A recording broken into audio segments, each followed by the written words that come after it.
Bonsoir à tous et j'espère que vous allez tous très bien.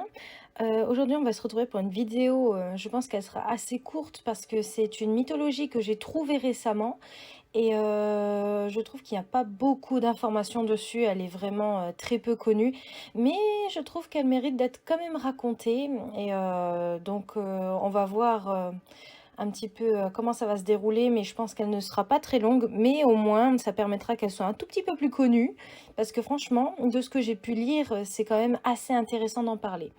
Et ah oui, aussi du coup, je voulais aussi m'excuser du fait que je ne peux pas sortir de vidéo toutes les semaines comme je l'avais prévu. Tout simplement, bon, sans rentrer dans les détails, j'ai des petits soucis médicaux assez importants qui prennent énormément de temps. Et aussi, du coup, je vous informe qu'en octobre, je me ferai opérer, mais ce sera au niveau du visage. Donc, je pourrai peut-être plus parler pendant un certain temps. Donc, je pourrai peut-être pas sortir une vidéo pendant une, 2 semaines. Tout dépendra. Je vous tiendrai au courant de toute façon. Et d'ici là, bon, on verra bien, vous inquiétez pas, il n'y a rien de grave non plus, mais voilà, en attendant, je préfère vous prévenir, pas d'affolement, tout va bien. Mais voilà, donc on va démarrer tout de suite. Et donc, pour ceux qui connaissent pas cette histoire, nous, aujourd'hui, on va parler pardon, du voire-loup. C'est parti. Le voire-loup est une créature fantastique, maléfique et nocturne mentionnée dans le folklore français propre au pays d'Hôte. Contrairement à une croyance très répandue, il ne s'agit pas d'une sorte de loup-garou, mais plutôt d'un cousin de celui-ci, puisqu'il peut se transformer en d'autres animaux que le loup. Les voire-loups sont à l'origine des hommes ou des femmes aux âmes noires, coupables des 7 péchés capitaux, et qui se laissent posséder par Satan ou Bélial. Pendant leur période de transformation, ces créatures peuvent prendre la forme de loup, mais aussi de renard, de sanglier, de bouc ou de chat. En fait, de toutes les bêtes malfaisantes dans la peau desquelles il leur est facile de nuire impunément. Les voire-loups se métamorphosent à minuit, après s'être enduits les membres inférieurs, devant et derrière, avec une mixture nommée l'amalgame, composée de semences humaines obtenues dans les sabbats, du sang nuptial d'une vierge, de la graisse d'un porc tué le vendredi saint, à 3 heures de l'après-midi, qui est devenu rance, et d'un filet de bave du diable. Ils adressent une supplique à Satan et sont recouverts par le pelage de l'animal désiré, tout en conservant l'entendement humain. Ils se promènent dans la forêt de minuit à l'aube sans faire de bruit, égorgeant et dépeçant les chiens et le bétail, et se désaltèrent du sang de leurs victimes.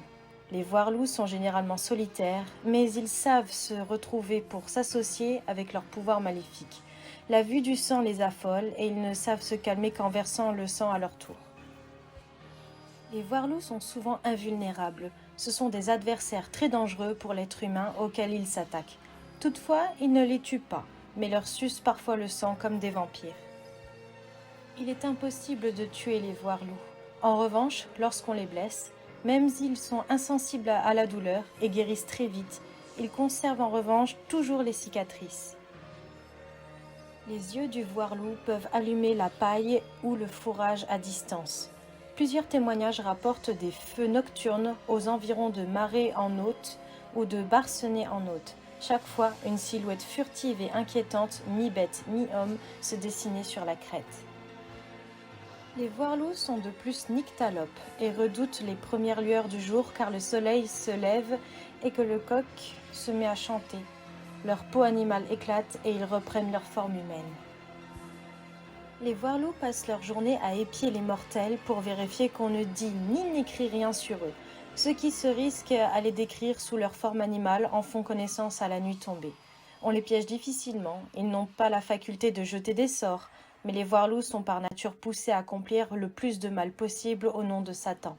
Sous leur forme humaine, ils sont facilement reconnaissables à la tache rougeâtre qu'ils représentent au bas de la colonne vertébrale, ou encore à la fourche à 2 dents qui se dessine sur l'épaule gauche.